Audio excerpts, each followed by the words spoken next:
अल्लाह हमेशा देख रहा है। एक प्रसकून और सादा से गांव में एक नेक दिल बच्चा रहता था जिसका नाम अहमद था।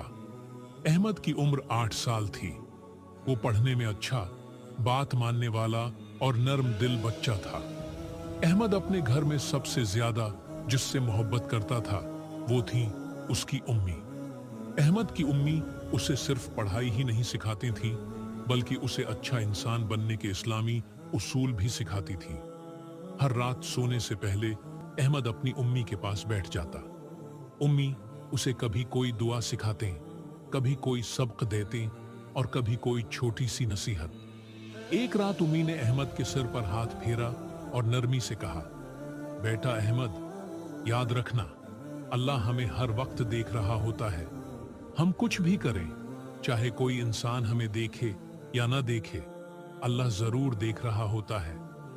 अहमद ने गौर से ये बात सुनी, मगर उसके दिल में एक सवाल पैदा हुआ। उसने सोचा, जब मैं अकेला होता हूं, कमरे में या रास्ते में, तो क्या वाकई अल्लाह मुझे देख रहा होता है? कुछ दिन बाद अहमद की उम्मी बीमार हो गई। वो ज्यादा देर खड़ी नहीं हो सकती थी।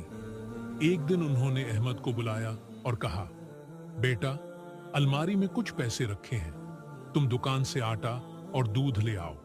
रास्ते में ध्यान से जाना और सच्चाई से काम लेना। अहमद ने पैसे लिए और खुशी खुशी दुकान की तरफ रवाना हो गया। रास्ते में सूरज चमक रहा था और गली बिल्कुल सुनसान थी। अचानक अहमद की नजर जमीन पर पड़े हुए नोट पर पड़ी। उसने नोट उठाया और चारों तरफ देखा। वहां कोई भी नहीं था, न कोई बच्चा, न कोई बड़ा। अहमद के दिल में एक लम्हे के लिए ख्याल आया, अगर मैं ये नोट रख लूं तो किसी को क्या पता चलेगा? मैं उससे खिलौने ले सकता हूं, मिठाई ले सकता हूं। लेकिन इसी लम्हे उसे अपनी उम्मी की आवाज याद आई, अल्लाह हमें हर वक्त देख रहा होता है। अहमद के हाथ कांपने लगे। उसने दिल में सोचा, अगर मैं ये नोट रख लूं तो मैं उम्मी की बात नहीं मानूंगा और अल्लाह भी नाराज हो जाएगा। वो चंद लम्हे वहीं खड़ा रहा। उसके दिल में लड़ाई चल रही थी। एक तरफ ख्वाहिश थी, दूसरी तरफ अल्लाह का खौफ। आखिरकार अहमद ने आसमान की तरफ देखा और आहिस्ता से कहा, या अल्लाह, आप मुझे देख रहे हैं, मैं गलत काम नहीं करूंगा। अहमद ने वो नोट वहीं वापस रख दिया और तेजी से दुकान की तरफ चल पड़ा। उसने आटा और दूध खरीदा और सीधा घर वापस आ गया। घर पहुंचकर अहमद ने सारा वाकया अपनी उम्मी को सुना दिया। अहमद के दिल में अजीब सी खुशी और सुकून था। उसने महसूस किया कि सच्चाई अख्तियार करने से दिल हल्का हो जाता है।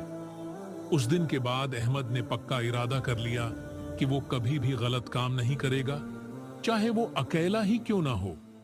अब जब भी अहमद किसी मुश्किल में होता या कोई गलत काम करने का ख्याल आता, वो फौरन ये बात याद करता, अल्लाह हमेशा मुझे देख रहा है।